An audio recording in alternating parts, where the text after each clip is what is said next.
12واں سپارہ سورہ ہود کی آیت نمبر 9۔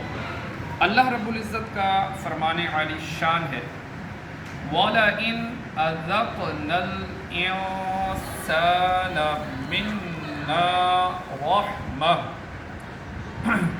اور اگر ہم آدمی کو اپنی کسی رحمت کا مزہ دیں، ثم نزعناها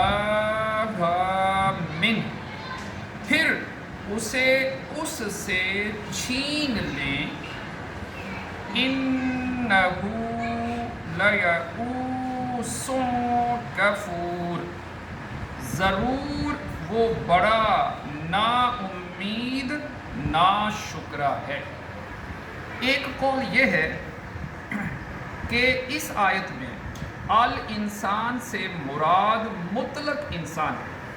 پھر آیت نمبر 11 میں اس سے صبر کرنے والے اور نیک مسلمانوں کا استثناء مراد ہے۔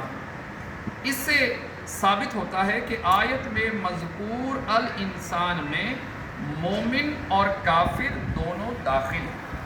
دوسرا قول یہ ہے کہ الانسان سے کافر انسان مراد ہے۔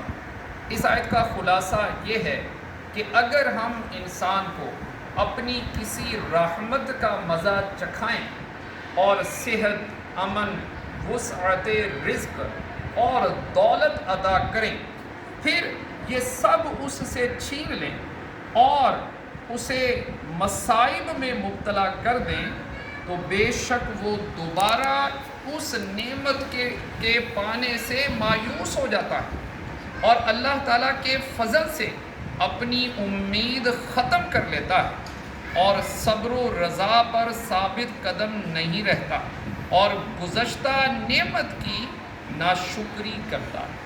صلو علی الحبیب صلی اللہ علیہ وسلم۔